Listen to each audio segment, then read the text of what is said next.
Hello dear nurses. आज हम psychology start करेंगे। साइकोलॉजी का जो फर्स्ट सेमेस्टर में जो साइकोलॉजी सब्जेक्ट है यूनिट बाय यूनिट, जिसके अंदर टोटल 10 यूनिट्स है अकॉर्डिंग टू INC सिलेबस, तो उसको हम unit wise 1 by 1 step by step cover करते जाएंगे एंड उसके टॉपिक्स को कवर करेंगे। इससे इम्पॉर्टेंट चीज़ ये रहेगी कि हम उसके कॉन्सेप्ट को क्लियर करेंगे। इससे पहले एक चीज़ जानना बहुत ज़रूरी है हमारे लिए कि साइकोलॉजी को नर्सिंग के अंदर क्यों इंक्लूड किया गया। Why psychology is important for nurses. तो एक बात आती है, मैं बताऊं तो जब हम हॉस्पिटल सेटिंग्स में जाते हैं, ठीक है, आपकी हॉस्पिटल ड्यूटीज़ लगी नहीं लगी डजेंट मैटर, शायद आप हॉस्पिटल तो गए होंगे। एक बार सभी लोग हॉस्पिटल गए हैं, कोई भी हो ऐसा व्यक्ति नहीं है जो हॉस्पिटल नहीं गया हो। तो हॉस्पिटल में भी गवर्नमेंट हॉस्पिटल्स की सिचुएशन देखो, वहाँ पे इतने सारे लोग रहते हैं, ओवर क्राउडेड। हॉस्पिटल स्टाफ्स बहुत कम होते हैं लेकिन हॉस्पिटल स्टाफ्स बहुत कम होते हैं लेकिन पेशेंट्स जो है वो बहुत ज़्यादा होते हैं। अब ऐसे सिचुएशन में अपने पेशेंट्स को कामली लोगों के साथ कम्युनिकेट करना एंड डील करना बहुत ही मुश्किल हो जाता है। इसीलिए साइकोलॉजी को पढ़ना एक नर्स के लिए बहुत इम्पॉर्टेंट है, ताकि वो समझ सके कि किसी व्यक्ति का व्यक्तित्व कैसा है और उसको किस तरीके से डील करना है। क्योंकि बहुत सारे पेशेंट ऐसे भी मिलेंगे जिनको तमाचा लगाना पड़ेगा, which is totally illegal, but nurses कभी कभी इतनी इरिटेट हो जाती है कि वो ये स्टेप उठाती है एंड यही तो हमें नहीं करना है। इसीलिए हम क्या पढ़ते हैं, इसीलिए हम पढ़ते हैं psychology. So it is clear कि साइकोलॉजी को हम नर्सिंग के अंदर क्यों पढ़ते हैं। साइकोलॉजी को हम नर्सिंग के अंदर इसलिए पढ़ते हैं कि एक नर्स के अंदर ये क्वालिटी भी होनी चाहिए कि वो कामली पेशेंट के साथ कम्युनिकेट करे और अच्छे से पेशेंट के साथ कम्युनिकेट करे और इस तरीके से कम्युनिकेट करे कि पेशेंट अपनी प्रॉब्लम्स जो है वो नर्स के साथ शेयर कर सके। सो ये तो होता है कि इसीलिए हम साइकोलॉजी पढ़ते हैं, ठीक है। अब साइकोलॉजी का मतलब क्या होता है, अब पढ़ ही रहे हैं, पता लग गया कि INC हमसे यही चाहती है कि एज ए नर्स हमें पेशेंट को कैसे डील करना है। पर व्हाट इज़ साइकोलॉजी? तो साइकोलॉजी जो है वो ग्रीक वर्ड से आया है। आप इंट्रो में ये क्वेश्चंस जो हैं वो बार बार एग्ज़ाम्स में आते हैं, दैट वो डिफाइन साइकोलॉजी, जिसके अंदर आपको साइकोलॉजी की बहुत सारी डेफिनेशंस पता होनी चाहिए, ये सारी चीज़ें होती हैं। तो सबसे पहले साइकोलॉजी है क्या? साइकोलॉजी एक ग्रीक वर्ड है जो 2 वर्ड से आया है, psyche and लोगस। So what is psyche? Psyche का मीनिंग क्या होता है? सोल या माइंड। यहाँ पे अगर हम साइकोलॉजी की हिस्ट्री को देखेंगे, देन सोल एंड माइंड को काफ़ी डिफ्रेंशिएट किया गया था, अलग अलग माना गया था, बट अभी के लिए हम शॉर्ट में पढ़ रहे हैं क्योंकि ज़्यादा डिटेल में जाना ठीक नहीं है। जहाँ तक महत्व है वहाँ तक पढ़ते हैं। So what is a psyche? Psyche means psyche का मतलब होता है सोल और mind. And what is the logos? Logos जैसे कि हम पढ़ चुके हैं सोशियोलॉजी। सोशियोलॉजी मीन्स सोशियो का मतलब सोसाइटी होती है एंड लोगस मीन्स स्टडी और साइंस। सो यहाँ पे भी वैसे ही लोगस का मतलब क्या है? स्टडी और science. So what is psychology? 2 word से आया है। First one is psyche, the second one is लोगस। And जो साइकी एंड लोगस है उन दोनों का मीनिंग क्या होता है? साइकी का मीनिंग होता है सोल और माइंड एंड लोगस का मीनिंग होता है टू स्टडी और साइंस। टू स्टडी, साइंस नहीं बोल सकते, टू स्टडी बोल सकते हैं, ठीक है, ईजी वे में। तो व्हाट इज़ साइकोलॉजी? इससे साइकोलॉजी का मतलब क्या निकलता है? Psychology is a study of soul, या हम कह सकते हैं psychology is the science of soul. Okay, अब आगे बढ़ते हैं। कि साइकोलॉजी की डेफिनेशन क्या हो सकती है, साइकोलॉजी में हम पढ़ते क्या है। जैसे कि मैंने बताया था कि हम लोगों को कैसे डील करेंगे, कम्युनिकेट करेंगे, ये सारी चीज़ें हम साइकोलॉजी में पढ़ते हैं। तो कैसे कम्युनिकेट करेंगे, उससे कामली पेशेंट लोगों को कैसे डील करेंगे, इसके लिए हमें क्या क्या चीज़ें पता होनी चाहिए। पहला, हमें उनका बिहेवियर पता होना चाहिए। जैसा बिहेवियर होगा हम उसके अकॉर्डिंग उनको ट्रीट करेंगे। दूसरा, उनकी फीलिंग्स के बारे में पता होना चाहिए कि वो अभी उनकी सिचुएशन, करंट कंडीशन क्या है। And the third one is उनकी थॉट प्रोसेस के बारे में पता होना चाहिए। जैसे कि आपका फ्रेंड होता है तो आप अपने फ्रेंड से अच्छे से कम्युनिकेट कर पाते हो, क्यों? क्योंकि आपको उसका बिहेवियर पता है, उसकी करंट सिचुएशन पता है एंड उसकी थॉट प्रोसेस पता है। एज वेल एज आप जहाँ पे इन तीनों में से कोई भी एक चीज़ आपको नहीं पता होती तो वहाँ पे अच्छे से कम्युनिकेट नहीं कर पाते। तो अब आगे बढ़ते हैं। The meaning in simple words बताएं तो psychology is the science that studies how people think, feel and behave.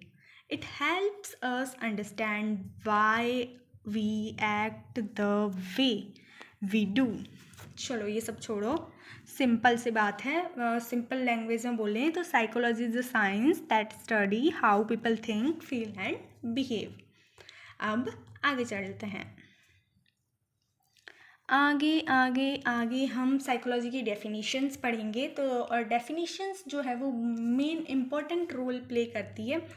कम से कम आपको 2 डेफिनेशंस याद होनी चाहिए और इतने कुछ हार्ड है नहीं डेफिनेशंस। सबसे पहले modern definition according to APA, American psychological association के अकॉर्डिंग माने तो psychology is the scientific study of the mind and behaviour. What is mind? Mind and brain के अंदर डिफरेंस होता है, ठीक है, जो हम आगे के चैप्टर्स में पढ़ेंगे। हम चैप्टर 2 में पढ़ेंगे that what is mind and what is brain. Simply बता दूं तो आप बोल सकते हैं कि माइंड मन है और ब्रेन दिमाग है. बाकी का आपके ऊपर छोड़ती हूँ. What is mind and brain आप चाहें तो कमेंट सेक्शन में लिख सकते हैं. चलो अभी आगे बढ़ते हैं, ठीक है. Psychology is the scientific study of mind and behaviour and it includes both conscious and unconscious process as well as thoughts and emotion. ये लैंग्वेज जो डेफिनेशन की है वो थोड़ी सी हार्ड है क्योंकि इसके लिए आपको कॉन्शियस एंड अनकॉन्शियस के बारे में पता होना चाहिए एंड थॉट्स एंड इमोशंस के बारे में पता होना चाहिए. तो इसको थोड़ा स्किप करते हैं. आगे जो डेफिनेशंस आप अपने एग्ज़ाम्स में लिख सकते हो, मोस्ट क्या बोलते हैं उसको, पॉपुलर डेफिनेशन ये है psychology is a science of mental life. Both, no it is not. Psychology is the science of behaviour and mental process. Yes, ये वाली जो डेफिनेशन है, ये वाली डेफिनेशन हमारे काफ़ी पॉपुलर है क्योंकि बच्चों को काफ़ी इजीली जो है याद हो जाती हैं. तो what is psychology? Psychology is the science of behaviour and mental process. अगर सेकंड बात हम देखें तो सेकंड डेफिनेशन देखें तो psychology is the scientific study of mind and brain. तो यहाँ पे जितनी भी डेफिनेशंस है सब में माइंड एंड ब्रेन यही आया हुआ है. बस थोड़ा सा चीज़ों का ध्यान रखना है. डेफिनेशन याद करना काफ़ी इजी है. एंड यहाँ की डेफिनेशन नंबर 1 वाली देखें, then psychology is the science of mental life both and its phenomenon and their conditions. Now सबसे simple language, psychology is the science of behaviour. John B Watson. कुछ भी नहीं, simple. लेकिन यहाँ पे इतनी सारी डेफिनेशंस इसलिए लिख रखी है कि आपको ये नहीं लिखना psychology is science of behaviour. ये एक ही लैंग्वेज होगी, ये एक ही लाइन होगी, इतना इफेक्ट नहीं डालेगी. तो इसके लिए आपको कम से कम 2 से 3 डेफिनेशंस लिखनी है। पहले थोड़ा सा इंट्रो लिख सकते हो एंड इसकी डेफिनेशन बना के लिख सकते हो। डेफिनेशन मतलब क्या होता है, डिफाइन करना, व्याख्यान करना। तो व्हाट इज़ साइकोलॉजी, इतना सब कुछ देखने के बाद में अगर मोटा मोटी बात करें हम, तो साइकोलॉजी जो है वो एक स्टडी है, साइंटिफिक स्टडी है माइंड की, ह्यूमन एंड एनिमल बिहेवियर की। अब ये वाली डेफिनेशन मुझे मिली नहीं तो मैं इसको नहीं ऐड कर पाई यहाँ पे, पर आप अपनी बुक्स में देखना, आर शेरवानी बुक्स है या फिर बाकी जो भी बुक्स हैं उसके अंदर ये डेफिनेशन ज़रूर मिलेगी, या फिर नोट कर लो। Psychology is the scientific study of mind and mind, human and animal behavior। तो साइकोलॉजी माइंड की स्टडी है और हम इसमें बिहेवियर की स्टडी करते हैं, नॉट ओनली ह्यूमन बल्कि एनिमल्स की भी। ये डेफिनेशन मुझे इजीली लगी थी तो मैंने लर्न कर ली थी, बट यहाँ पे मिली नहीं तो छोड़ो, पर ये आप राइट डाउन कर सकते हो या फिर अपनी बुक्स के अंदर देख सकते हो।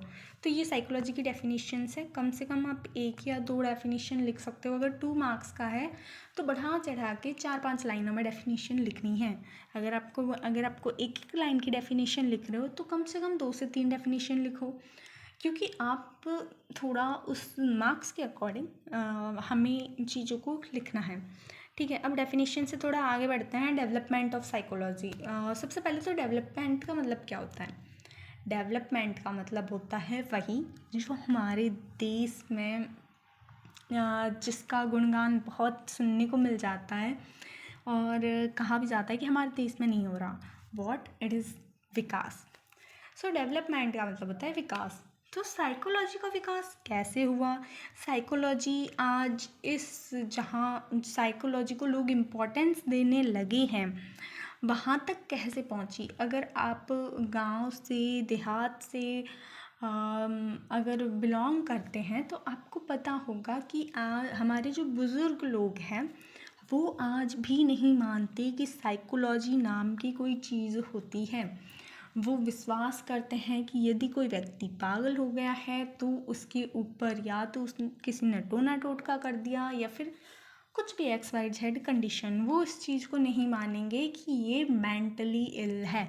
मेंटली इलनेस नाम की चीज़ आज भी इंडिया की Tier 3 सिटीज़ यानी कि गांव वगैरह में नहीं देखने को मिलती है। तो अब वो साइकोलॉजी की पुराना स्टेटस था हम ऑल ओवर वर्ल्ड के अंदर। तो वहाँ से साइकोलॉजी यहाँ तक कैसे आई कि आज मेंटल हेल्थ हॉस्पिटल्स है। बेंगलुरु के अंदर मेंटल हेल्थ हॉस्पिटल है एंड आगरा के अंदर है एंड शायद अजमेर का पता नहीं, बट आगरा का मुझे पता है, आगरा के अंदर है। तो ये मेंटल हेल्थ हॉस्पिटल्स खुलने लगे, मेंटली इल पेशेंट्स का ट्रीटमेंट होने लगा, इनके लिए डॉक्टर्स आने लगे। ये कहाँ तक और किस तरीके से पहुँचा, ये एक कहानी है, हिस्ट्री है, जिसको हम एज अ हिस्ट्री ही पढ़ेंगे। So what is the development of psychology? Psychology has developed from philosophy to a modern scientific discipline. Its growth can be explained in different stages and schools as through. Basically psychology की कुछ schools हैं वो important है and stages तो कुछ इतनी important है नहीं, क्योंकि साइकेट्रिक में देखने को मिलती है। साइकोलॉजी में स्टेजेस का कुछ इतना रोल देखा नहीं है मैंने। तो स्कूल्स इम्पोर्टेंट है तो हम स्कूल्स को ज़्यादा इम्पोर्टेंस देंगे। किससे? स्टेजेस से। तो फर्स्ट स्टेज कौन सी है? फर्स्ट स्टेज है इसमें फिलोसॉफिकल रूट्स, 1879 से पहले। तो उस टाइम पे क्या हुआ था? साइकोलॉजी को फिलॉसफी का पार्ट माना जाता था। वहाँ के लोग सोचते थे कि साइकोलॉजी जो है अम, ये साइकोलॉजी कुछ अस्तित्व नहीं रखती थी। Basically it is a part of philosophy. And उस टाइम पे कुछ महान लोग आए लाइक प्लेटो एंड एरिस्टोटल, जिन्होंने स्टडी की किसके नेचर की, सोल के, माइंड के एंड नॉलेज के। इससे पहले सोल माना जाता था, फिर बोला गया कि ये जो है माइंड के बारे में है, फिर उसके बाद में बिहेवियर आ गया। कुछ इस तरीके से इसकी हिस्ट्री रही है।